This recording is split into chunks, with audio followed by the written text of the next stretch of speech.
Hi kids, I'm Michael. Welcome back. Today we're going to be talking about rebellion, class solidarity, and whiteness. Still a lot going on outside. I'm sure you have a lot of protesting, petition signing, and phone calling to do, so let's get started. If you have a parent or adult nearby, tell them to join with you. Now kids, I love three things: reading, chocolate chip cookie dough, and rebellion. Some of my favorite rebellions happened during the worst process of racialized labor exploitation and all-out genocide, the transatlantic slave trade. A quick note on language, friends. No one is born a slave. People are enslaved. So when we talk about slave rebellions, they are rebellions of the enslaved. We don't talk too much about rebellions of the enslaved. I think it makes some people uncomfortable. Some people might want you to think that slavery wasn't so bad, that enslaved people enjoyed being enslaved, and that the enslaved immigrated here just like everyone else. Some people who have never, ever studied slavery and who have said publicly that they don't read any books would have you think that slavery was a choice. All of that is not true, kids. The truth is that slavery was a gruesome, treacherous, extremely violent form of existence. And enslaved people revolted and rebelled all the time. There were some 250 major rebellions of the enslaved people. And that's just an estimate. And that's just the documented ones. And that's just in the United States. One of my favorite rebellions is the Christmas Rebellion that happened on the British colony of Jamaica.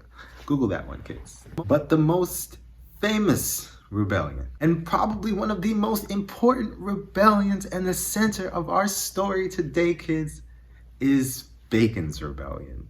Our story today takes place in the place where almost everything terrible that happens in U.S. history happens, Virginia. Florida, Virginia would like to thank you for at least trying to take the title of worst state ever.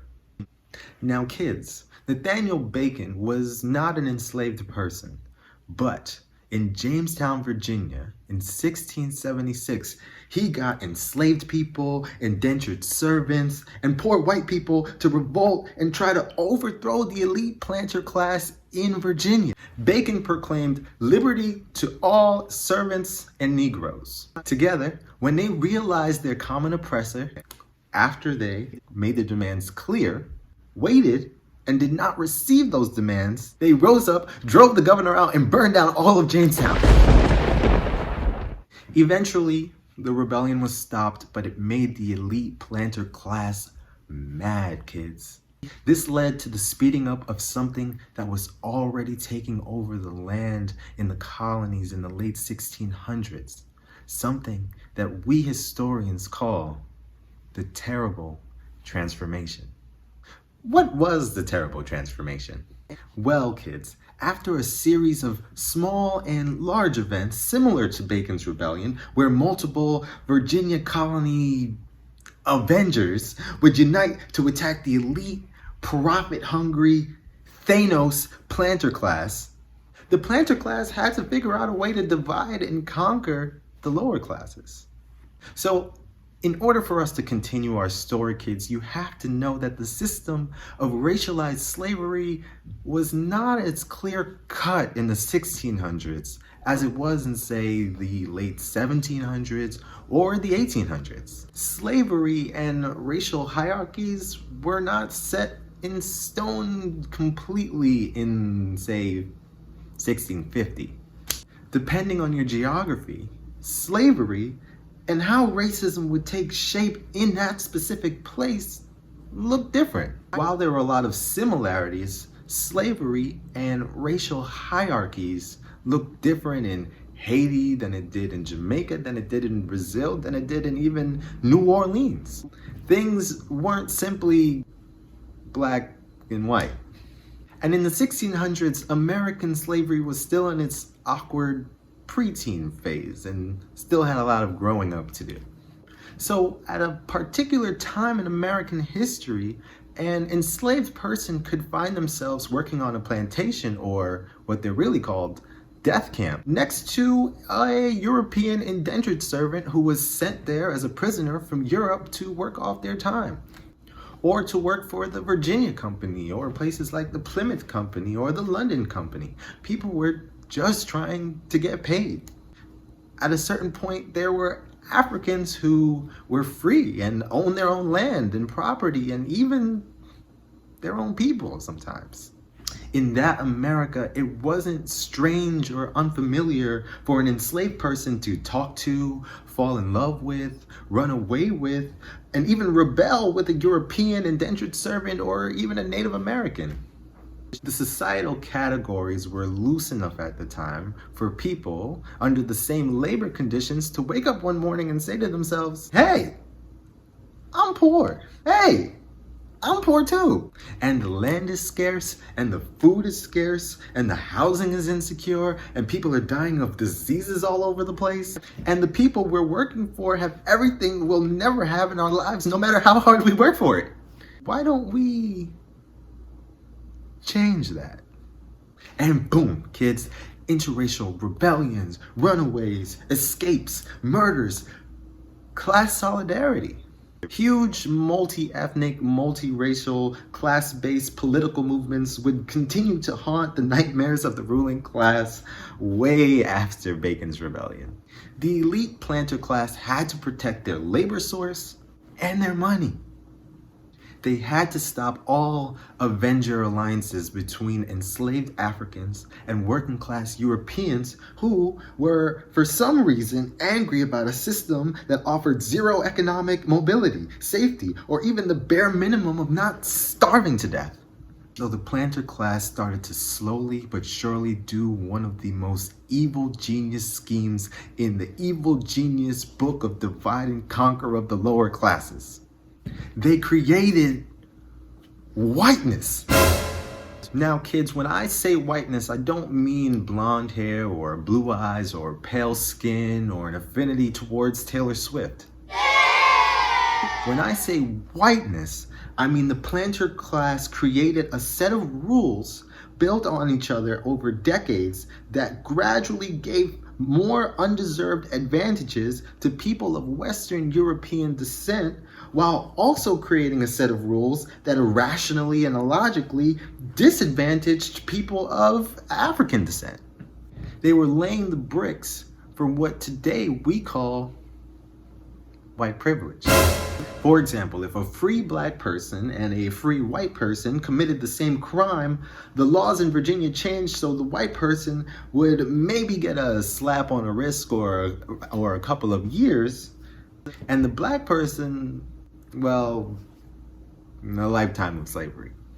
Laws that once referred to protecting Christians now refer to protecting white people.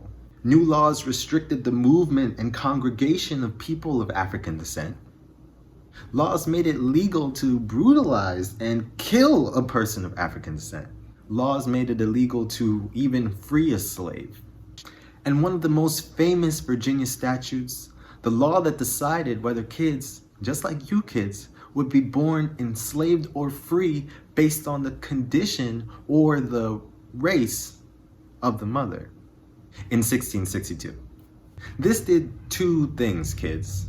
It allowed white men to do terrible things to black women and still got fresh labor if that black woman became pregnant. It also solidified the one-drop rule. The one-drop rule is what separated American slavery from slavery, say, in places like the Caribbean or South America. In America, you could be subject to slavery if you had just one drop of African ancestry in your blood. From that, slavery was made hereditary and permanent. That means if slavery were happening today, a lot of Southern white Republicans would be enslaved if they checked their family histories, or if their wives checked their phones. Sorry, kids, that was a joke for your parents. The terrible transformation shifted American colonies from a society with slavery to a slave society. So did the quality of the life of the people who started to call themselves white change that much? The answer is, kids, not really. They still didn't have land, protection, resources, or any of the things they rebelled for before they became white. But at least they weren't slaves. The Whiteness Project couldn't work, kids, and it wasn't as fun if there was no blackness to compare it to. And that was enough rights to get them on the side of the elite Thanos planter class and even identify with or even see themselves in the elite class because, well, they're skin matched.